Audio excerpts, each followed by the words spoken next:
ശരി, നമുക്കിനി കൊയിലാണ്ടിയിലേക്ക് പോകാം. അവിടെ ആന ഇടഞ്ഞതിനെ തുടർന്ന് മരിച്ച 3 പേരുടെയും വീടുകൾ വനം വകുപ്പ് മന്ത്രി എ കെ ശശീന്ദ്രൻ ഇന്നിപ്പോൾ സന്ദർശിക്കും. നാട്ടാന പരിപാലന ചട്ടം ലംഘിച്ചെന്ന് കണ്ടെത്തിയതിനെ തുടർന്ന് മണക്കുളങ്ങര ക്ഷേത്രത്തിലെ ആന എഴുന്നള്ളിപ്പ് ലൈസൻസ് റദ്ദു ചെയ്തു. ജില്ലയിൽ ഈ മാസം 21 വരെ ആന എഴുന്നള്ളിപ്പ് ജില്ലാ മോണിറ്ററിംഗ് കമ്മിറ്റി നിരോധിച്ചിരിക്കുകയാണ്.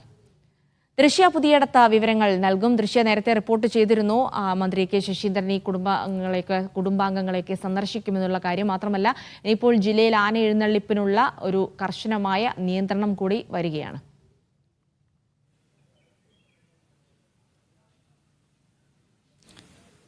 അതെ ജിൽസി, ഈ കഴിഞ്ഞ ദിവസം 14 മുതൽ 21 വരെ ഒരാഴ്ചക്കാലത്തേക്കാണ് ആന എഴുന്നള്ളിപ്പിന് ജില്ലയിലെ ആന എഴുന്നള്ളിപ്പിന് നിയന്ത്രണം ഏർപ്പെടുത്തിയിരിക്കുന്നത്. ഒരാഴ്ചക്കാലത്തേക്ക് ആന എഴുന്നള്ളിപ്പ് ജില്ലയിൽ ആന എഴുന്നള്ളിപ്പ് നടത്തരുത് എന്നാണ് നേതൃത്വത്തിൻ്റെ നിർദ്ദേശമുള്ളത്. നമ്മൾ ഈ പുറകിൽ കാണുന്ന ഭാഗത്ത് നിന്നാണ് ഈ പീതാംബരൻ എന്ന ആന ഇടഞ്ഞതും ഈ ഗോകുൽ എന്ന ആനയെ കുത്തുന്നതും. ഈ ഭാഗത്ത് ഇരുന്ന 3 പേരാണ് ഈ ഒരു സംഭവത്തിൽ മരിച്ചത്. 31 പേർക്കാണ് സംഭവത്തിൽ പരിക്കേറ്റത്.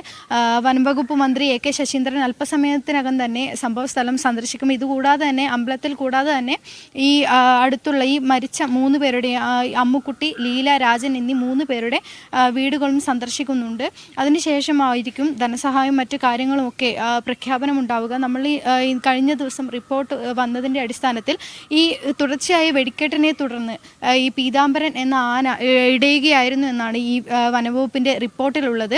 ഇതുകൂടാതെ തന്നെ നാട്ടാന പരിപാലന ചട്ടലംഘനം ഉണ്ടായിട്ടുണ്ട് എന്നും വനംവകുപ്പിൻ്റെ റിപ്പോർട്ടിലുണ്ട്. കാരണം ഈ ആനയുടെ ഇടച്ചങ്ങല ഇട്ടിരുന്നില്ല, ആനയ്ക്ക് ഈ ഒരു സമയത്ത് ഇടച്ചങ്ങല ഇട്ടിരുന്നില്ല എന്നാണ് വനംവകുപ്പിൻ്റെ റിപ്പോർട്ടിലുള്ളത്. ഇതുകൂടാതെ തന്നെ ഈ വെടിക്കെട്ട് നടത്തിയത് അശ്രദ്ധമായാണെന്നുമാണ് പറയുന്നത്. പക്ഷേ ഈ ഒരു കാര്യം ക്ഷേത്ര കമ്മിറ്റി പൂർണ്ണമായി തള്ളിയിട്ടുണ്ട്. കാരണം വെടിക്കെട്ട് നടത്തിയത് ക്ഷേത്ര കമ്മിറ്റിയുടെ അനുമതിയോടെയല്ല, നാട്ടുകാരാണ് ഇത് ചെയ്തത്, ഇവർക്ക് അതിനെ പൊട്ടിക്കുക മാത്രമാണ് ചെയ്തത് എന്നാണ് ക്ഷേത്രത്തിൻ്റെ ഭാഗത്തു നിന്നുള്ള മറുപടി.